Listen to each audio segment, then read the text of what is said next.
There are two types of people in this world, those who have drip and those who do not. And today I'm going to be telling you some of the fictional characters who are 100% Screen Stories drip certified. And just as a disclaimer, we're only doing male characters because I know nothing about women's fashion. Just ask my girlfriend, I probably couldn't tell you the difference between a woman's blouse and a dress shirt. But I can certainly tell you when a dude is dressed well or like shit. And right off the bat, I'm gonna get a little controversial potentially because I think Saul Goodman has drip. Now, we're not gonna judge him for the insane comb over. Screen Stories is not a man who will judge another man on his hairline. We truly have no control over that, it's just down to genetics. But I like Saul's suit game. The multicolor and kind of out there combination choices are nice. I think it makes him stand out from the very standard and corporate look of most lawyers. And I think he's also got a strong tie game as well. I'm a big fan of colorful ties with fun pattern designs. So congratulations, Mr. Goodman. You might be spending the rest of your life behind bars, but you certainly had drip when you were a free man. The next fictional character who I think has ungodly drip is the man with no name. And I'll be honest with you, I've never been a fan of ponchos. I think they're a pretty dreadful style choice under most circumstances. But Clint Eastwood is perhaps the only man to ever pull off the poncho look, and not just pull it off, but make it look damn good. I mean, even from his initial entrance into a new town, everyone can see the drip.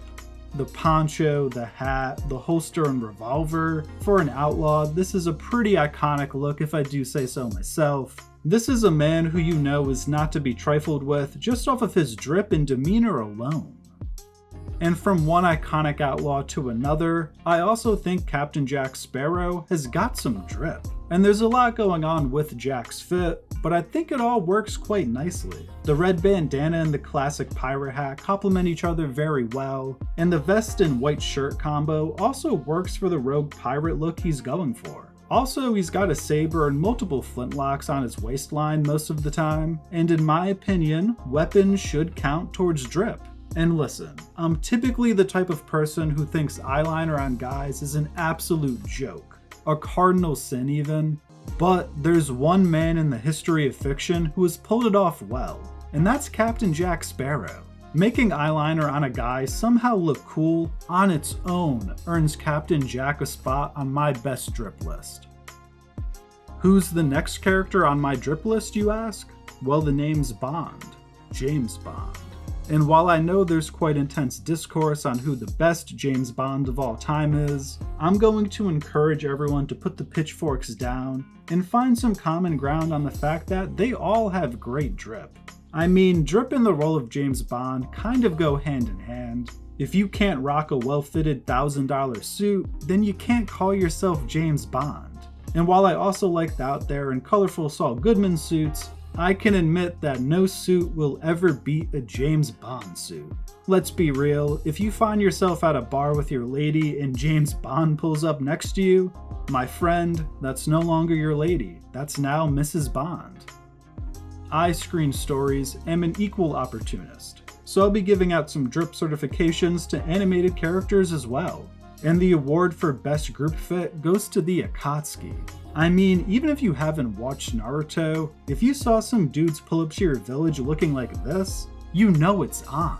I mean, jet black robes is already a nice color choice, but to add red clouds to the robes, whoever made that style decision deserves a raise. It kind of gives off the impression that the group is going to make it rain blood or something. And the rings are a nice touch as well. I'm not the biggest fan of jewelry to be honest, but a nice pinky ring or the rings like the Akatsuki have go pretty hard.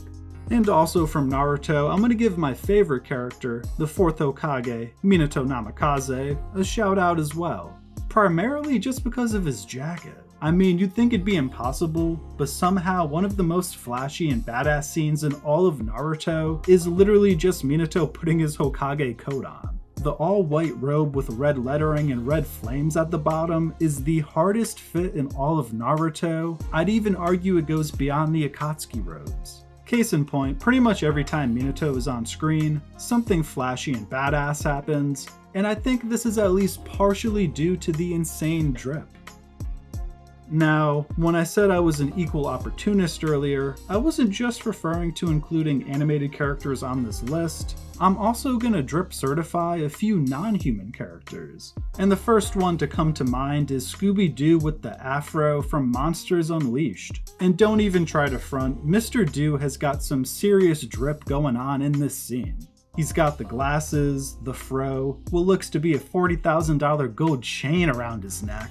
And he somehow makes that shade of green on his jacket work. Listen, if you want to do well with the ladies, in my opinion, Scoobert laid out the drip you need to obtain in order to do so.